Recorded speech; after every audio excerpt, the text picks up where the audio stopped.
So let's guys introduce our speakers. Christian, yeah. So Christian Ciceron is a VFX professional, and he's also a filmmaker and technologist with over a decade of experience in special effects and photography. I'm sorry, I get photogrammetry. Yes, So and basically, he creates, he works in designing advanced imaging systems for the filmmaking industry, including 3D and 360-degree imaging technologies. And he works with big brands and with films alike. Would you like to add something to this introduction? No, that's a lot of what I do now. Yeah, and mostly for the film industry. Yes. Yeah. And you based in Arizona, right? I'm based in Phoenix. Yeah, but I never do work there. I'm always going somewhere else. It's all the work's on the coast. Oh, got it. But I'm based in Phoenix. Yeah. Yeah, that's very cool. Then next we have Marianne Parker. She's an award-winning costume designer and maker. She worked on Star Trek, Alice in Wonderland, and Marianne Parker is Canadian-born, based in Los Angeles, with over 3 decades of experience. She specializes in creating immersive costumes for film, television, theater, dance, live performances, and more. Marianne enjoys designing for sci-fi, fantasy, and period production, and is actively involved in her union, IATSE Local 892, Costume Designer Guild. And her credits include Mandalorian, Star Trek, Boba Fett, and Alice in Wonderland. Yes. So, anything to add to this? Yeah. All right. So next we have Toy. Toy is a director, actor, and fight choreographer, and she was the winner of Best Woman Director Award here at Borrego Springs last year. She has many awards, including Best Actress, Best Action, Best Dance. And including, like this award that I just mentioned. And one of Toy's strengths as a director is her comfort with technology. She was a master's student at MIT, where she got to study AI principles with Marvin Minsky. She's currently in post-production with her new film, Charlie, another high-octane figurative piece shot in the stunning Malibu Mountains. When she's not behind the camera, she can see her acting in The Brother Son. I don't know if you saw this Netflix show, and The Grey's Anatomy, or just shooting fights for funsies. And Leigh is also a proud mom of her fluffy white dog, Wilfred. Yeah.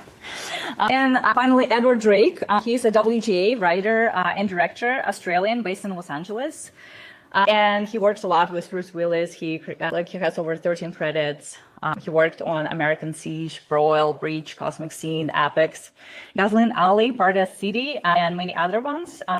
So he's, we are lucky to have him. He was able to join us last minute. So thank you guys for all coming here. How many of you have any experience with AI? Are you using it for your films or for anything else? Can you raise your hands if you do? I use it in the art department in concept research. Okay, generative. Yeah. Anyone else? Yeah. Yeah, all of this pitch decks are AI creation images. Yeah, that's cool. Would you like to learn more how to use it? Are you mostly against it, or you are intrigued by what it can do for you? We can start here. I was intrigued with the description that mentioned. I think for my understanding, a lot of term vast, far-reaching, and so your description, even in this lecture, mentioned, something about organization, also that piqued my interest in addition to creating images. Right, yeah. Anyone else wants to share? Yeah. Well, how about we'll just kind of start with Christian, because Christian, he's been doing 3D, and maybe you can share how do you use AI tools and VFX right now? Yeah. So I think the most common way that AI is impacting my side of the industry, which is primarily focused on VFX now.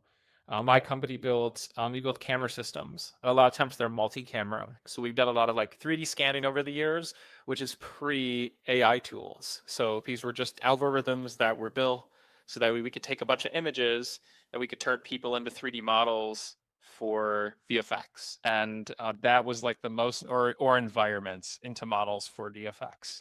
Well, now we're finding that some of these AI tools are making the process so much faster, and they're enabling new formats that it's sort of the time to go from concept to final product on some of these VFX scenes is shrinking every single day. And so what used to take hundreds or thousands of people is now taking less and less people because some of that is being offloaded to AI.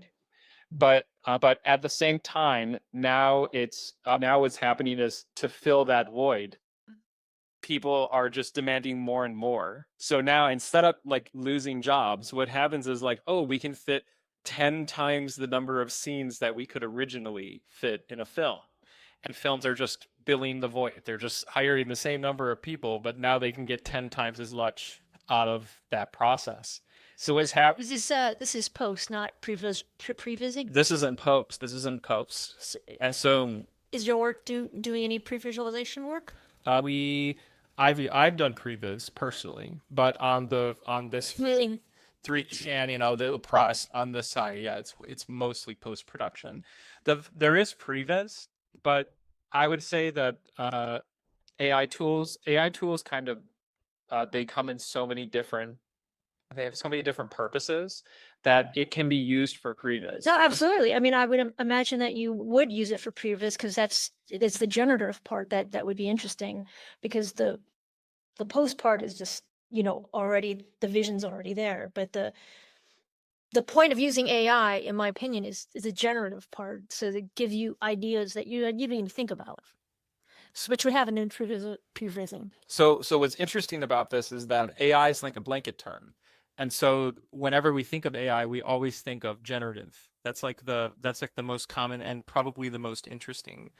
But what's my unique angle on this is that on the other side, where there's these things that everybody thinks is solved, there's all of these technical problems in VFX and in post, where when you're making a film and you say, what does it cost to do this scene? And they give you this big number, that number is shrinking now. And the reason the number is shrinking is because those AI tools, which are generally used, when we think of it, we think of generative, like invent something new.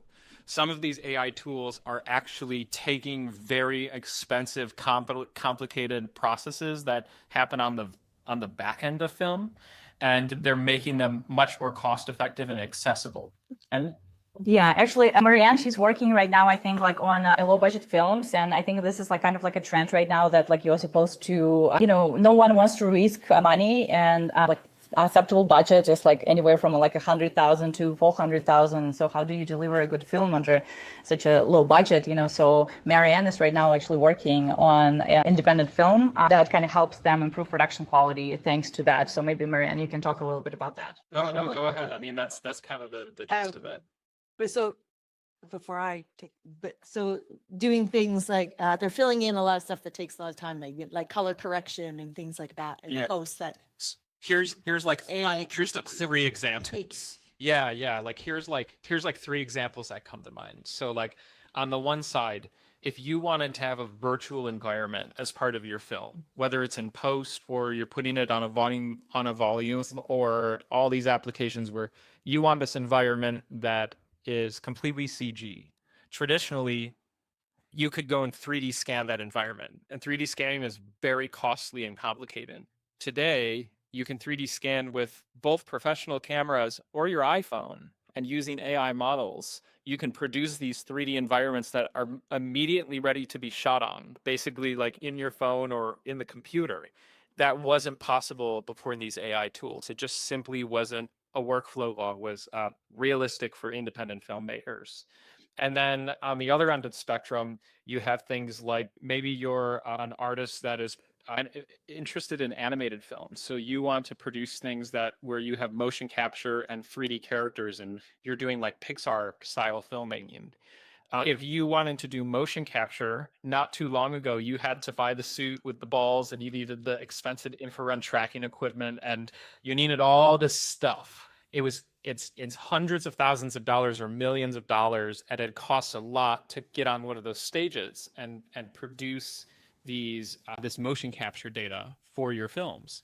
Well, now you can use 1 or 2 or 3 cameras, and using an AI model, they can produce the motion capture data So now you can hire an actor or a performer or yourself, and you can set up a couple cameras, capture your own motion capture, and then all the data is ready to basically hand off to your digital artists. Again, like something that just wasn't possible for independent filmmakers unless you rented time on a very expensive mocap stage. Now you can do it with these AI models. So these are things that are not generative. They're based on the visual look of that the cinematographer has, the lighting of everybody on set, the actual performance of motion capture and so performance capture. It's based on it's sort of based on these traditional workflows that we think are sort of boring in film, but the accessibility is increasing like in every single category.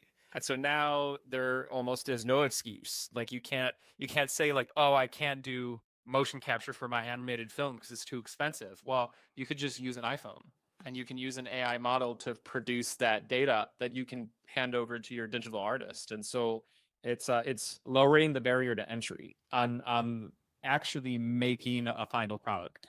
You guys all know what the volume is?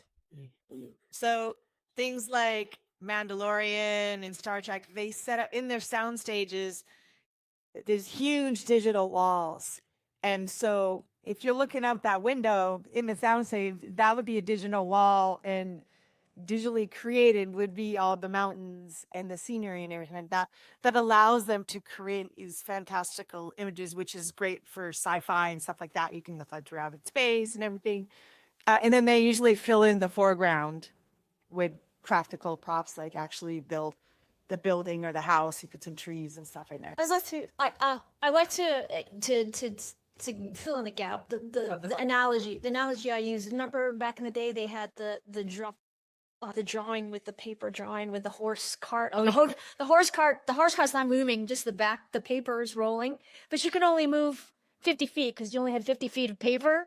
If you build your background with a computer, you can have infinite miles, and that's why they use it. Because you don't run out of fake skip. You don't have to be static, and you don't have a guy sitting there rolling the thing and skip. So that helps you imagine what that is. So in my world, which is predominantly costume design on a wide range from, like we were saying, the $200,000 feature to, I mean, I worked on Shang-Chi and the Ten Rings, which is a $100 million movie. So I worked kind of, that's, well, production die. We're not going to talk about marketing or anything.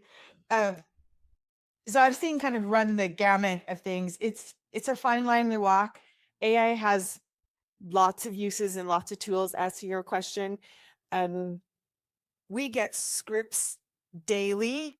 They just email them out now because nobody has to print them. Used to be that they would give us colored pages where the changes are. Now they're like, oh, here's a new strip for version 25. And then you have to sift through and figure out what changed. And in the costume department, usually they changed a couple lines here and there. It had absolutely nothing to do with us. So AI would be great for doing things like that. Workflow, scheduling. Ooh, what? Reading all the scripts Reading. that come in and then telling you this script version 25 to tell you what changed from version 24. You can use it as a research tool. Yeah. I mean, there's other programs that can compare. You can PDF documents compare, but now they're using AI to speed this up. Yeah, it's like, like you can feed it a lot of information and then you can ask it questions, so you can like make it sort through data because you don't only use it as generative tool, but also as a research tool. You can also give it like personality and the way like how many props are out there right now. It's like it can analyze your behavior, it can be your therapist, it can create a mentor. I actually have like an AI therapist right now. Yeah, but like Edward, as a director and writer, like, do you, I know that writers, they like totally like hate, AI and they're like super like unhappy about it. Like, what's your take on it? Absolutely, yes. I think it's something, yes to using the AI.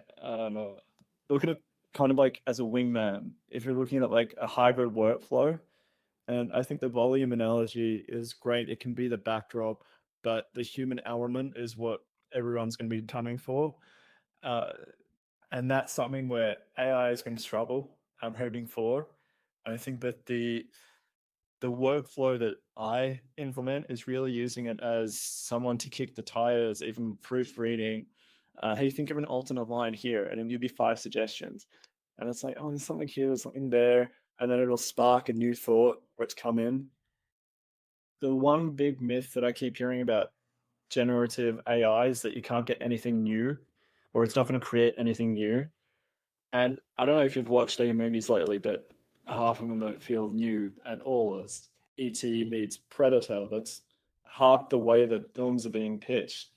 And AI can help you unlock like new ways to smash genres together, come up with something new, and then you can follow all the way through production now. I'd like to speak to that a little bit too about because it's the same in the costume world. It's almost a dirty word to say AI, but we've always done research, Google searches, look through magazines. We look at all of these images as inspiration and reference, and yes, some people actually directly copy them. So our mandates aren't really changing that much. This is just another tool to do it faster. I remember when Photoshop came in, the illustration world in costumes and art department were losing their bananas, for lack of a better word, because they thought their jobs would be eradicated. But really what happened is now we have more illustrators because these shows are demanding more and more and more variations of images on every costume, and they want it on the actual actor. You don't, as a costume designer, just to get to do an artistic sketch and hand it in and then go and make it. That doesn't work anymore. They want to see every stitch, every detail. So as you were saying, it's actually created more jobs, and I think it's going to continue that as long as people use it correctly and still let the skilled people do the jobs in their area. And I just want to add on to like this idea of proofreading scripts for idea generation and stuff like that. There's this concept that has more, maybe it's just my own experience that has really plagued me over the years, where I find something that I really like, but I cannot figure out where it's from. Like I find an image or like a painting and I'm just like, who made this? What is it? What's the history of it? How do I find more stuff like this?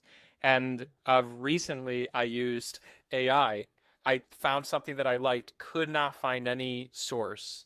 And I took a picture of it and I just said, tell me what this is. And then it literally found like the original creator, all their other works, and it found this person for me based on their image. That was really hard to do. You'd have to like send this to every person you know and say like, does anybody know where this came from, and to try to get a name.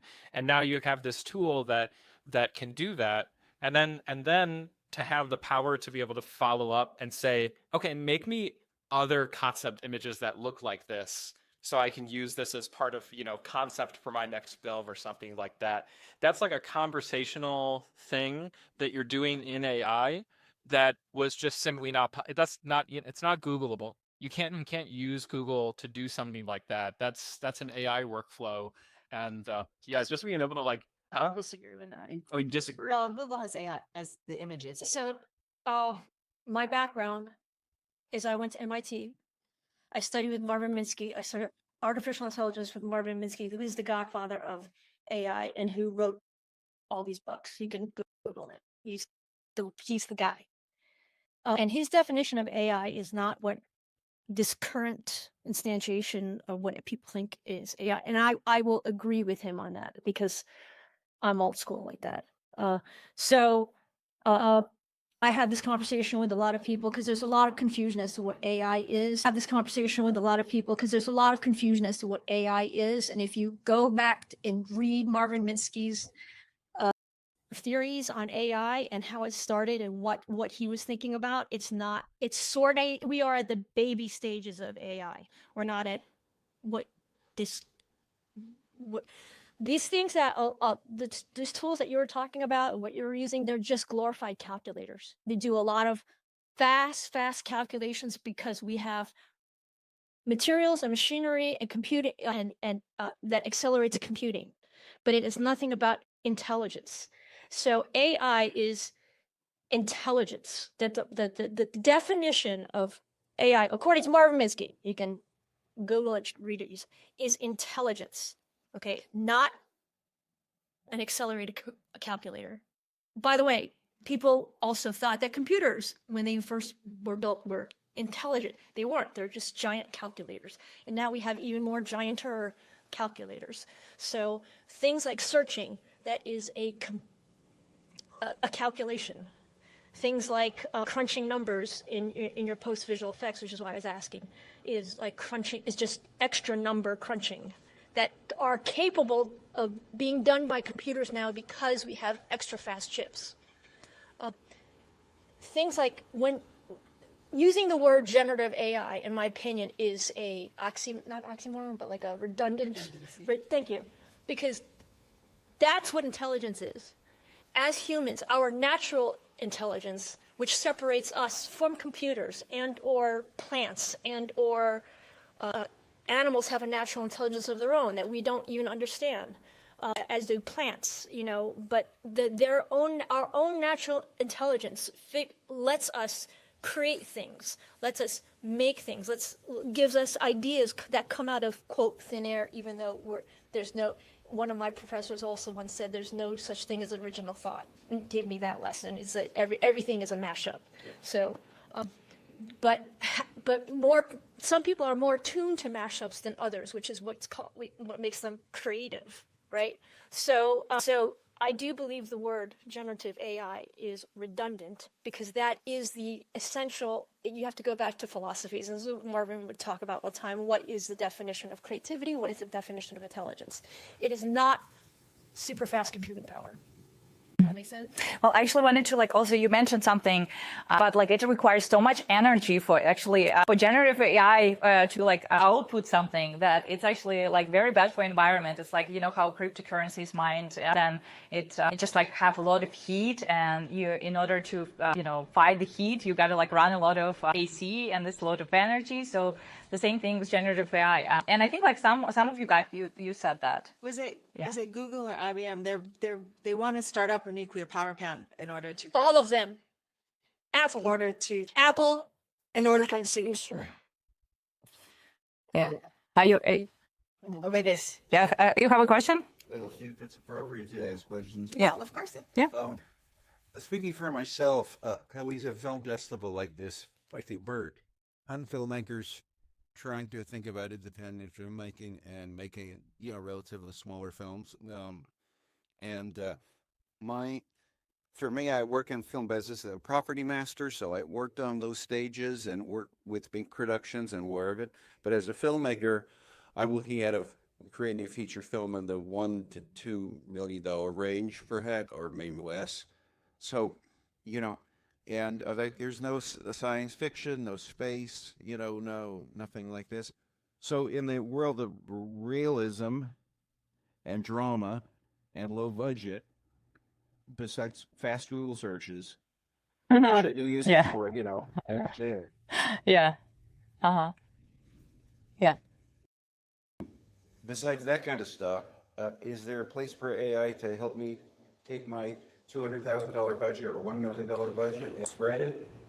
Well, let's start with Edward, because he worked on a lot of different budget movies. So you can share some. I think the tools already exist. It's just connecting the dots between them, being able to make sure that everything's playing. One. Oh, let's go back to the basics, like ChatGPT. Yeah. What's the scope of how you want to implement the AI, an AI LLM system? So do you want to be able? Oh, he's looking for ideas. Yeah, ideas of how to use. Yeah. So I'm asking, can AI help me? Well, actually, I think we need to start with tools.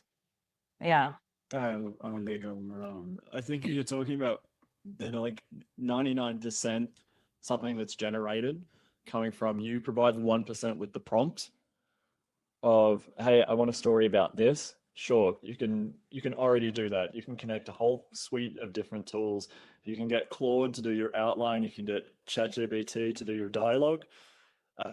Then Runway to start your concept art. If you're going to do any animation, or you can just take something from DALL-E and put it run it back to runway, go from text to video. Then there's other software, there's like Udio and something else where you can generate all of your score and everything there. There's still going to be a human, and it's still the director or your vision is going to be the thing that's uniting everything. All these tools already exist. The genius, quote unquote, comes in connecting them and knowing where you want that human element to be. So basically, but you have to learn how to use all those tools, and that's where the stopgap is going to be. You can't use it a lot for workflow. You could use it to help when you're creating previs, when you're creating pitch decks and stuff like that to get your funding. In contrary to your definition of AI, yes, that can help you a lot. You can use it in post. Yeah. You can, but the day-to-day shooting and stuff like that, it's mostly just analytics and helping you with your workflow and stuff like that. Until you start learning how to use all these different softwares. Yeah, it comes down to how you want to define what an AI film is, because is it closer to an animated feature, or are you shooting live action and supplementing, Well, you ask you, me personally. Yeah. I'm not interested in an AI at all. Okay. I want drama with actors. Well, yeah. So I'm wondering if AI can help me just make my budget go for it. I would add to that, because I think what he's asking is the same question I want to ask. Is I'm really focused on, $100,000 movie, but I want to make it look like a $2 million movie, a $3 million movie. And that's sound, that's post-production, that's where a lot of money goes. But is in this post-production area where you're trying to make your movie sound like and look like a $5 million movie, what are the tools? I think that post-production is an element. I almost want to take it back because I think it will be more valuable to talk about like what is AI? AI is a blanket term that has basically been applied to these really fast calculators. It's essentially it's almost like to not go into too much detail. Essentially, there was in machine learning, there's and neural networks. These are like the tools behind AI. There was an algorithm that was basically discovered that made it very effective. It like sort of transformed. It essentially what happened is the more data that you fed these models, these AI models, the better the output was. And so that's why all of these companies today are racing to feed as much information as possible. And so how did ChatGPT come around? Well, they have a lot of really smart people who were able to sort of direct these models to be very useful at certain things like LLMs, like language models. But what they did was they essentially fed the entire internet into the model. They were like, it was so data hungry that they fed everything into it. And then that output, There was true or not. when they fed Emerson, they fed the whole internet into this model. And so the output was that we realized all of a sudden that instead of kind of outputting gibberish or something that was like 10% or probably 1% good, which is what machine learning has done for a really, really long time. It's been like not great with most people's experience. OpenAI kind of popularized this now because it all of a sudden was like good enough that we could all use it as a search engine. That wasn't possible before. There was like no way to make a language model output something that was good enough that you could really use it. They were all pretty much useless. And so, but I think the question for me is when you're asking about like what tools can you use to take $100,000 or $1 million movie and make it a $10 or $100 million movie, I think the first thing is about mindset. If when movies were made in Final Cut, like when Final Cut was a new tool that people started using, were you making a Final Cut movie? You didn't define the movie by the tool you were making. The movie was the movie, and the tool just made your life a little bit better, or it enabled you to work faster or collaborate with other people. That's the way to think about AI tools, is that you're not making an AI film. AI tools are really good at doing all sorts of things, and sometimes they're worse than just like a traditional tool, like an NLE. You don't necessarily need an AI editor. But what you can do is you can apply these different tools to every aspect of your production, and I don't think they need to be connected. You don't need to use the same AI tool from beginning to end you can use all these different tools along your way. So searching, like just comparing scripts and being able to ask a language model questions like what changed? Can you give me bullet points? That, you know, that's something that could be useful to you in pre-production and can save you money because you don't and time, because you don't need to wait for, you know, the change. You don't need to have somebody generating change notes for you, like change logs. You can just say, forget about that. Just give me both scripts and I'll feed it into AI and it will output the bullet point. It can also suggest scheduling for you. Yep. Which honestly you're gonna have to look in and see if it works. Yeah. These are all analytical tools that are built into a lot of the software you're probably I have- already using. I have a really good analog out of a story that might work for you. So everybody knows Mrs. Maisel, right? We know that it's a period 1950s thing that it did very well. My personal friend Kristen, who worked on my last movie, was the VFX supervisor for Mrs. Maisel. And I'm like, VFX? She's like, yes, every shot was VFXed, okay? They were just doing a strict, non-sci-fi, non-whatever, but they either wiped out New York street signs or added snow. Right, but that's what I'm saying. But what I'm saying is like, that's how you need to think about it. The production value of Mrs. Maisel was greatly enhanced by the fact that they added snow on a Christmas episode. They literally, she was talking to me, complaining about it the day that they were adding snow on that episode, you know, because it was so much work. But that's an example of you as the filmmaker. It's like, am I doing a Christmas shot today? Well, maybe I should add snow, you know, and Short film, which is contemporary drama.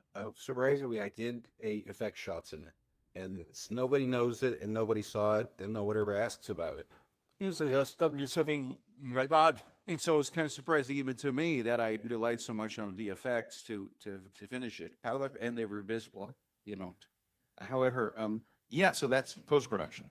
We know post-production uses a lot of computing power, and so now After Effects or whatever uses AI to work faster than it used to. Photoshop does too. Photoshop used to work this fast, and now it's working this fast. It's all post-production, illustration, creating images. So but you know, again, the core, and I'm certainly not trying to be argumentative. I'm nice want to. Yeah. Understand? Yeah. No, I get it. Yeah. Yeah. Well, we're filmmaking workflow, so we know about effects and the fantastic. Yeah. Well, I wanted to actually show something like on the screen, you know, like because, you know, I'm just kind of realized that like I should start with like super basics and just show you how it looks like, right? So this is ChatGPT, like the main kind of tool that is free and you can, you know, like use it for so many things. And this is like my personal one. So you can see like I have a producing career mentorship, you know, like, so I actually gave a personality to my producing mentorship. I assigned it like certain films that it worked on, gave it like the whole career, you know, like name, you know, and whatever. And I chat with it like, because you can either upload an image, you can text, or you can even like talk with it, you know, like, so like you can activate it with a voice. And I have conversations with it, you know, like I, you know, can talk with a therapist if I need to, like, you know, get like some 401k account, access help, you know, like getting dental work. Yeah, like, I mean, you can see that, like, I don't know, like, how I would live, like, without it at this point, because it kind of gives me, like, some answers or, like, HOA window replacement, you know, like, you know, some random stuff, honestly, like, for shooting schedule, planning, upgrading some stuff, you know, so anyone can use it, too, like, and I think, like, at this point, like, I use it so much that I'm even considering having, like, a paid version, but paid version is, like, it's when you need to feed it so much information that, you know, it's limited on the free version, basically. So that's ChatGPT. And then there are other very popular tool is Midjourney. This one is generating images instead of like text and information. And there's also, like, as Edward was mentioning, DALL-E 3. Sora is a video tool now that generates. Have you heard about Sora? Anyone? Yeah, so Sora basically is like another model that now generates very realistic videos. And you can actually, you know, see some tests that they've done recently. It's kind of hard even to tell, you know, that it's not real. You know, like you really got to like look into details, you know, because if you like look closely, you can see this, but it's just like happened so fast and it's so dangerously good that like everyone got scared that, you know, like we as a filmmakers, we won't need to, shoot anything or go on location because you can just generate everything, like scan a person, and just generate everything. And actually, yeah. There's going to be a category like Yeah. animated versus live action versus AI is doing things. Yeah. I mean, for example, say you shoot you do your principal photography and you realize, oh, dude, I need a couple of shots I need to pick up a couple of shots, and they're super simple shots. They're at a location you've already been to. It's hard to get back to the location. You could down or burn down, which is actually the situation I'm in. But you could take your previous shots from it and fill in the spaces. I did just read about that at Premiere Pro, which is what I use for editing, how there's a new AI part of it where you could, let's say you have a shot that only lasts for 4 seconds. You're walking 2 more steps to the door, cut on mistake. You could sort of drag out the end of that take, and it will fill in him walking 2 more steps in the door or something. It's awesome. It's how real. Yeah, but no, it's legit. It's legit. Not legit. And I mean, and that would help you. If that helps you tell a better story, then by all means use it. You know what I mean? Someone actually told me out of you guys that like a company, shot like a commercial, and then they needed to like have a different script, so they just like took whatever they shot and they run it through AI engine, and it generated another commercial, but with the same actors. Was it you? Yeah. So I sent that. So this is like in Premiere, you have this thing where you can drag it out and it extends your shot, right? But right now, these tools will become available very soon, like in a real accessible way. Right now, it's a little more challenging. But what some companies are experimenting with is taking entire backlogs of productions. So you do a commercial, and you have all of this content that you were shooting, all this, you have B-roll, you have all the other takes that, you cut on, and all these different things that, on a hard drive, essentially. They're feeding these into a model and training the model on that data. And then they're saying, output something I never shot, but in the exact same style of everything that I shot for this production. So you have a film, you have the entire hard drive of everything from that movie. You feed it in and you say, make me a new scene that literally did not exist, but based on everything that I shot. Make it look the same, make the location look the same, use the same people, and you could potentially generate some of these filler scenes. That stuff is being experimented with right now, but it's like mostly functional. It's like just getting pretty close. And It'll just be an giant agita with. Yeah, but it's like kills jobs. Like this example kills jobs. Yeah. You don't have to worry about a union especially if you're doing these really small productions. So you have access to feed your entire film that you own and shot, that is your own personal thing. And then you can output these, new takes, and basically that you couldn't afford to reshoot.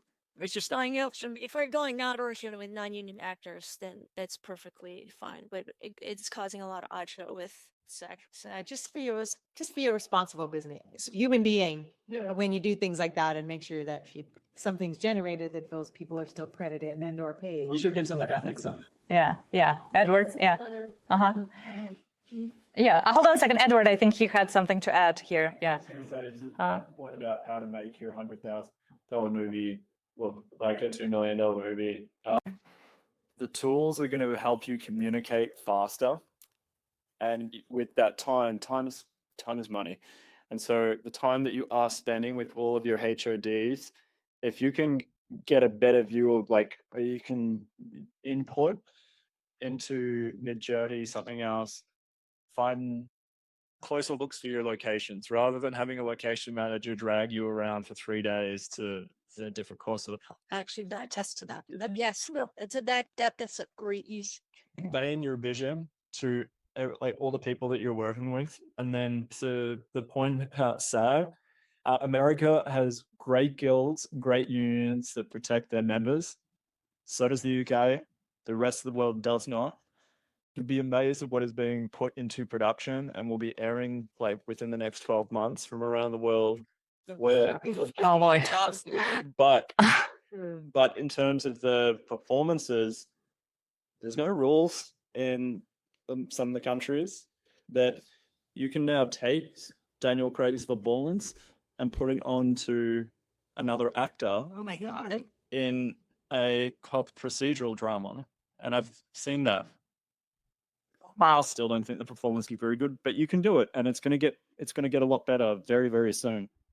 Yeah, but my point to that is that yes, Yeah. it can be done, but the producers and executive producers and stuff of most of productions or the small filmmaker, they're so busy doing their job. Are they gonna? I mean, they still have to hire somebody to do that. It screws out the actor, of course.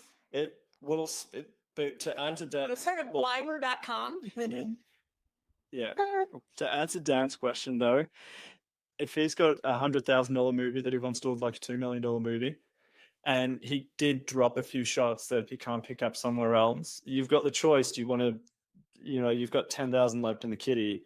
Do you want to put that towards the reshoot, or do you want to be able to sprinkle it somewhere else and just use some generative AI to fill in the gaps?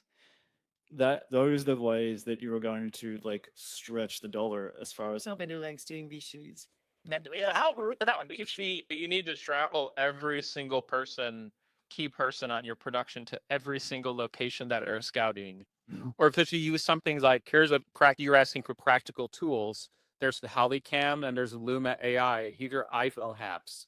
You can go to a location, you can point your camera around and walk around in a few circles, and you essentially generate a 3D model, which is it's called a NERV. And so this is a neural radiance field. What the output is it's basically the entire environment in your phone, and then you can pull your phone up, you send it to somebody across the world. They can pull their gun up and point it in front of them, and through their phone, they see what the environment you just scanned, and they can walk around it. Actually, so suddenly from the VR, the VR friend, they walk in this space. This is actually done in Star Trek. This is done in Star Trek already. You can see it's 3D. So it's like we do this for location scouts all the time. You take photos and then you send like a big email with all the photos, and you're like, somebody's like, oh, I wish you took a wider shot here so I could see what's over there. Well, if you had just 3D scan the environment and then just send the file, everybody can just look at what they want to look at. And then the cinematographer can use his app to switch the lens and go, oh man, I'd frame it up like this, and let me take a CG character and drop him in right here. Okay, let's move him 3 feet over. Okay, I like this. And now you're doing previs, you're doing location scouting, you're sharing with people across the globe, and you're doing this all using these tools that, yeah, again, 3D scanning was very expensive and time consuming. And then AI is a number cruncher, and it just turned it into something you can do on your iPhone essentially, and then you can just share it. Analysts saying communication is great when you're hiring for your film. I just had an interview with a producer who sounds like you're already doing this. They took the time to create some images because it's a very highly stylized film that they want to make, but they only have a couple $100,000. And he had images for every character, well, the leads, that I could look at and really see, and then we could really communicate and make sure that I was the right fit for his production and vice versa. yeah. So the technology allowed him to do your job. Well, yes, see, that's where the ethics come in. They will be a good. No, you're 100% right, and that's where the fear comes in, and the ethics come in of being a decent human, but also. I don't think it's just decent new. I think it's better. I'm sorry. Forgive me. I apologize. Sorry. Yes, he can type in some prompts and get some images and show me some images. They're not real. Those are 2D images on a piece of paper. They're not walking around on a talking actor actually doing anything. There's a huge amount of work in between there, and still a lot of design work. Even if I create, as a designer, as a costume designer, even if I create something as close as possible to the image that he gave me, there's still a ton of work to be done, involved in there. And some place for creativity too, like you would say. Yeah. The fabrics and I mean, it's your director's vision, so you're holding true to your director's vision. I heard this great quote a few months ago that's always going to live with me. It's from David Nugent, and he is like the pilot whisperer for all of HBO, and like he's done so many shows or so many franchises. And he said, a director doesn't have to have the best idea; they just have to be able to recognize the best idea. And with all of these tools, it's always going to come down to, do the producers have the trust in the director to be able to execute his vision just using these tools? And so ethically, that the cultural acceptance of AI, we're already there. Netflix has already like released documentaries and unscripted stuff that has like generated sequences in it, which is a really weird place to start, but here we are.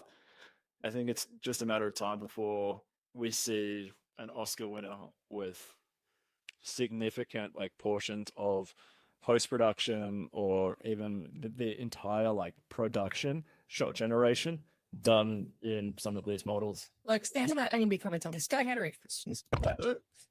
My background, I worked in television for 25 years, and I made a couple short films and I've done the vetting, but mostly I like to write. And I've only used AI, ChatGPT, pretty much. That's it. And in my experience, which I probably don't have much, I find ChatGPT to not be all that good. Like I give a lot of different prompts. I try to get it to generate something for me, and I find that it sort of says everything the same way over and over again. And so that I end up like editing almost 70% of it so that it feels more human. Right. So I guess my question is, I get everything you're talking about, and definitely it feels like this is a great tool for efficiency, for coming up with content that you can fill volumes with without having to spend a lot of money and a whole lot of power. But I worry that it's going to kind of Dumb down. dumb down creativity. Yeah, like it's going to be generations of video gamers that go to these movies and think it's really cool, but it's not going to be really great art anymore. And people aren't going to be working as much in this business because there's not enough jobs, because it's all so efficient. Looking to arts. I mean, it's the way. There is the big controversy, but I mean, I can't help but not. I'm not a person that's like AI is evil. I think it's a tool. I think as a saying, but I do kind of feel like we're gonna kind of come to this new world of movies just aren't interesting. Okay, well, I believe we've been in the new world of movies just aren't that interesting for the last 10 years already. Before AI jumped in here, I believe that it's just going to create different genres, and they're going to have it because you can't replace the human touch in some movies that needs it, like a drama. Always content, I would argue. But animated movies are mostly computer generated and have been for years. But the voices are still there, which they're starting to copy those too. And I think it's just going to spread out. I mean, it is an evolution 100%. And unfortunately, Los Angeles and Southern California and the United States is taking the butt end of that because it's not run by studios anymore. It's corporations that run it. And they all have built sound stages around the world where they don't have to deal with unions, as you were just talking about, and these restrictions, shooting restrictions. Well, it doesn't matter because the corporation's just left. It has nothing to, I mean, I'm not disagreeing with you, but I really don't think it has anything to do with the strength of the unions because they're being counters. And the entertainment industry isn't even their moneymaker for any of these corporations. Say media, please. No, it's a good point. I think that the biggest thing is that for a lot of this, the cat is out in the bag.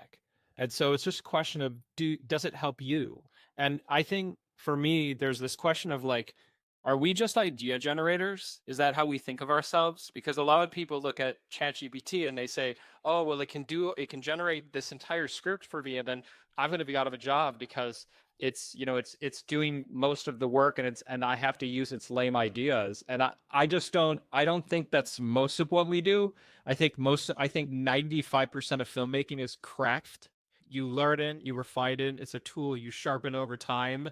And so, you know, I think we're sitting here talking a lot about efficiency, and it sounds boring, but that's how movies are made. Movies are 95% work, and it's like 5% ideas. And if you get inspired by an AI tool like ChatGPT, you still have to do 95% of the work to make that movie. It's not an AI film. And I don't subscribe to this idea that because part of your script is written with an AI tool that you made an AI movie. I just think that you are the filmmaker, and that's never changed. And the only stories I will ever relate to in film are human stories. And so if ChatGPT can generate a human story, well, you know, that's one thing. But personally, I connect most to films that have a lot of heart and have a lot of personal, you know, then that it's from the personal viewpoint of the filmmaker and the writer, the director, the people involved. I don't think that you can wash a great film of that by using AI. I think a great filmmaker could use AI to the fullest extent, and it will still be their film. And if it's a good film, it's a good film. It doesn't change anything about that brewery. Do it. So I don't think any generative AI is going to be able to get with an actor one-on-one and build their character out of their with their. Not now, anymore. No, they still want because you have to have the different individual viewpoints. Well, not what I'm just saying that AI has not developed. We have not developed. We're still at the baby stages of intelligence.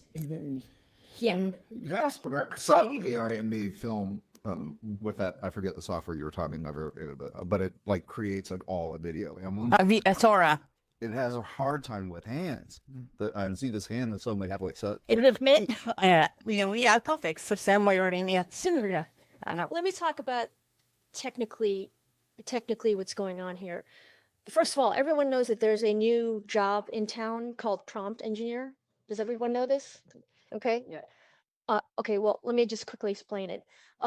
There is a new job in town. You can go into LinkedIn or Indeed or whatever, and it's prompt engineer. It is the guy who sits there and engineers the prompt for any version of OpenAI, ChatGPT that you want, so it will give you the most optimal result back. Okay. That, by the way, so for my day job, I consult startups with their technologies because of my MIT background. Okay. I had 5 people prompt engineering for one result for 2 months to get an efficient result for 2 months. 5 people. And it was only semi-acceptable at the end. All right. So you can prompt engineering is that you creative, right? So remember what, this is why I really wanted to define what artificial intelligence, according to Marvin Minsky, is. Because you have to understand that if you understand my understanding of what artificial intelligence is, which is that genuine creative spark, creative spark, then you will understand that we are at the baby, just born phase. And in 50 years, that's not going to be so, and it will be better. Yeah. All right. Excuse me, I think like Edward also had to add something. Why are you a filmmaker? Like what department, what side of TV were you working in? I work in production and I did graphic playback.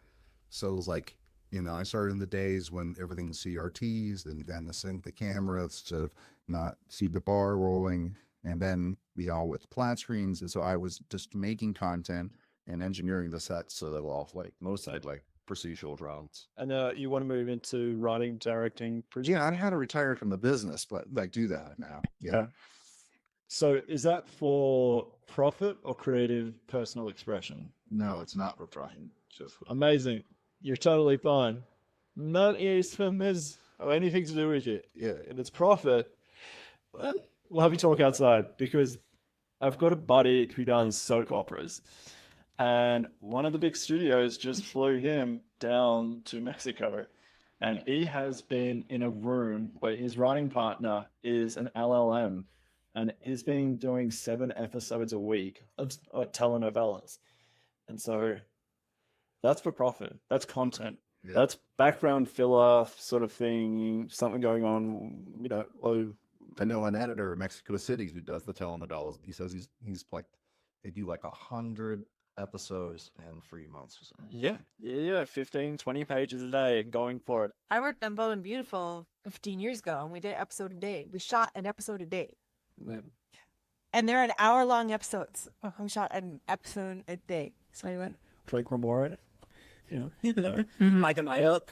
I know about a subject editor that is in the same boat. He's being told by his clients now what AI tools they want him to use, and he's having to decide: do I want to keep doing this, or am I just going to work for AI from now on? The biggest analogy that I can think of with what we're facing right now is pilots moving from CRT systems to the newer Garmins in the 80s, where it's autopilot's going to do all the flying for us. It's like, it's still okay. Yes, they got rid of one pilot out of the cockpit, but you still need 2 of them of it. Yeah, no, so my follow-up to that is that number one, sorry, you sound like you have to be a better prompt engineer if you want to get better results. But number two is that even if you became the best prompt engineer in the world, nothing will. You still have that spark inside you that says, "Oh, I want to create this prompts because I have this story I want to tell." Does that make sense? What I'm saying? So it's still just a tool, and you still have to. I do remember when computers. Actually, I knew the guy who made the admin system because I went to MIT with him. And he was saying they were thinking, "Oh, this is going to change everything. It's going to change the world. Like, we're going to change his job. We're going to change his job." Absolutely not true on any level. It made it more work for everybody. So it's just that you just have to adjust into the future of what the tools are that you're going to want to be using and again you're going to use them and how it changes your creative process. Yeah, just we have 1 minute left, but we can take a couple of questions, because there's nothing here after. Yeah. But I have a question. It does have to do with writing and basically the whole filmmaking process, which is, as writers and actors too, and directors, there's 2 things. There's 2 realms we kill. There's the text of the subtext. And a lot of times the text is what we see, and the subtext is what the story's really about. So I can walk into your house and say, "I brought you the apples." And really what I would say is, "Your wife died." But I'm not saying that. I'm just saying, "I brought you the apples," and that means your wife died. So do any of these AI tools, do they know how to do subtext? Or are they all going to say, "Oh, I brought you an apple. I'm a story about apples"? But that's where the director comes in. Well, but GPT creates a lot of dialogue. You work with the actor to say, "This is what this line really means." If what you're saying is that you can make anything Chat GPT creates, and it can mean and only the humans, only the aliens know that bringing the apples means the wife. What is Chat GPT? You know what I know that? Be honest with you, why would you use ChatGPT to write your whole script? It's AI. That's what you're leaving it for boring. To edit ChatGPT, no. Go, if it is personal expression, if you use it to kick the wheels, use it to get coverage real quick. It's I would.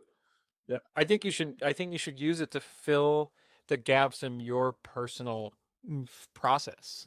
Everybody's process is different. So if for your process writing a script is very difficult, then you could use ChatGPT to help you write the script. But if you know how to write a script, you shouldn't be using AI because you think it's going to make you a better film. You should just write your own script and use AI in other aspects of your production. Does it kind of erases the blank canvas problem? The blank canvas, great. It's just it'll give you the Right. start. It'll at least throw some paint. I don't like canvas, so you can start. Everybody thinks AI is going to make a better film at this point. Yeah, and there's some movies already out there. Yeah. Can you imagine the time in the future from Will Woo rewards. Yeah, and so that's like the world welcome. Yes, there will be a Bang Julia. There's going to be a Banksy. They're going to make the entire movie in AI. They're going to submit it. It's going to win. And then they're going to reveal that nobody was real. It's going to happen.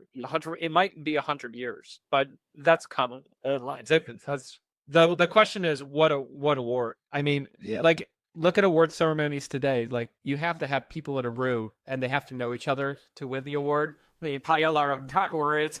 Make them pain. Yeah. Just be invisible the whole way through. It would be a team effort to pull that stunt They have off. to go on press just So, you know, like, panels like Oh yeah, actually in our next panel we're going actually to tell you how to like campaign for Oscars, because you can actually qualify your own film if you want to, and then Dan here he can talk about like reviews and getting your film seen, I guess, thanks to Rotten Tomatoes. So, or sorry, like a little advertising. every film that's won an award is a great film. Oh no, So that an AI generated film will win an award one day. I think you're right. Yeah. So what?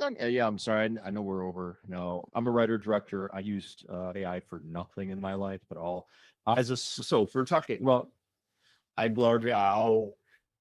Very out of nature for now, anyhow. But I'm curious as screenwriters, because I mean, I agree. I'm like, just write your stuff. If you love it, do it, right? But and the screenwriters that are up here, what are you using AI for? Is it just the like? Well, I just this last month I actually prompted a bunch of horror log lines.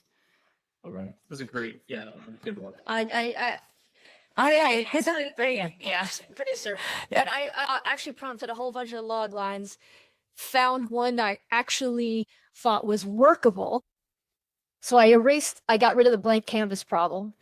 I zhuzhed it up, went from there, wrote an outline, sent it to my writer, and then now we're writing. You got something that was like, oh yeah, where did I get an idea? But you right, and now I have an easy to run with. yes. And that's for people who are creating content, not doing your magna opus, your life story. You know, it's a tool. It erased my blank canvas problem. How are you using AI like in your process? Different ways. Again, it's just where if I need to be able to come up with concept art real quick, and I'm like, nah, I've got a meeting coming up in 45 minutes. All right, I'll throw it into Midjourney, go from there, prompt, there we go. It's the shape of it. I think absolutely within our lifetimes we'll see major awards being won. I think it'd be tricky with the Banksy thing. Look up the Japanese literary awards of like earlier in 2024, where there was this big scandal where their whole mantra for these awards was like human writing is always going to be superior to AI. Well, this girl submitted a story, it won, and then she got up on stage and was like, yeah, AI wrote all of that. Sorry, guys. So it's truth though, because if the story spoke to the panelists in that award and there was a truth there that the story captured, okay. And how much did she prompt that story as well? You know, I mean, with this. Well, that's what I'm saying. Was she a very good prompt engineer? Prompt engineering is also an art, right? It's that inspiration of spark. You know, she might have had a really good idea and then prompted well and got this thing. There's a great book called Genesis. It's written by Henry Kissinger, and then the former CEO at Google, which is all about how we can develop skills now to interact with these LLMs. And like where the gaps are, where like the human can come in. I'm sorry, what is an LLM? So Large language model. Large language. So when you think of AI right now and you think of like ChatGPT or Gemini, where you type in words and then it outputs words back to you, that is an LLM. Okay. You call it AI, it's an LLM. I would. So, Yeah. from a technical standpoint, there's a product called OpenAI, and that is AI. And on top of that is built ChatGPT, which is based off a large language model. Midjourney is not based off of a large language model. It doesn't return you words, it returns you images. So it's a different part. It's still using OpenAI, but it's returning images and doesn't return words. Which is why she had 5 people for however many days try to generate a prompt that'll give her the images she thought anything. It was And how does it do it? It was fed a bunch of images that had words associated with it. So it literally was like, here's an image of a bird, and it saw a million images of birds, and then you type, I want a bird, and it goes, I've seen that a million times. And it's not thinking. It doesn't do that. It's not thinking like that. But that's what the output is generated based on the tagged data that goes in. So AI is not like mysterious. It's not this weird thing where it's like how people like to call it the black box. How does it work on the inside? Well, we don't need to know how it works on the inside because we built a training system that generates to us garbage data. And then we're able to use that to output something useful, like an image. it's a huge filing cabinet. Yeah. If you want to learn, like it's a 120-page book. It's amazing. It's called Novacine by James Lovelock that explains like very carefully all the industrial like revolutions that have led us to this point with AI and where it's going to take us. And spoiler alert, it looks a lot like Wall-E, where yeah, no, pretty much. We'll be out on safaris thinking that we're living our best lives, but really the machines will be taking care of everything. And I don't know. So yeah, but Novacine by James Lovelock. See, yeah. You just see it. Yeah. And then no, this video is gonna own it. Yeah, if you need to fill up 5 seconds, even it's still got a lot. If you just want a better understanding of what actually AI is and how these like large language models work and stuff like that, there's like LinkedIn, they're all free courses. MSN has one, Google has one. Of course, they kind of push their products through it, but you can do it on LinkedIn and stuff too, just so you kind of really understand what it is and how it actually works. And that'll give you a lot more understanding what it can do for you, what you can use it for, and where it's going to be helpful, where it's just going to give you. I watched actually masterclass prompts class, and it was actually very helpful. It was like telling you like how to give it like a personality for a better output. Like you said, like it was not very workable what you had, but like you need to tell it who it is, you know. So if I need an advice on taxes, I tell it that it's going to be my bookkeeper and accountant, you know, like and yeah. So you need to tell it who it is and what you are trying to do. And I liked another one that says like, you know, try so hard, you know, like your life depends on it, or like my life depends on it. You put like a little extra pressure on the eye, you have to redden it a little bit, you know, and it actually gives you a little bit better result. Get the contract written for Correct. these names. I mean, what's the ChatGPT? Yeah. ChatGPT made a performance contract? Yeah. Oh yeah, like yeah, legal stuff is amazing actually. Yeah, it's nice. Yes, it's amazing. Yeah, it used to make the blurry just advertising. I didn't have to go like the attorney. Yeah, I guess. Yeah, I've been creating my own NDA to send off to people before I send my straight. You still probably want to have an attorney if you're looking at it. But what's interesting is now it's gotten to the point where, like a few years ago, if you made that contract and gave it to an attorney, they'd say this is garbage. Yeah. And now when you generate that contract, they go, this is pretty good. We should change this sentence and remove this for your own protection. And it's hit that point now where you can kind of customize it and send it for review. So, you know, is that replacing the attorney? The attorney was using a template anyways. They have a template that they use for all their clients already. And so you just made your own template. But, you know, you still need that human touch with AI.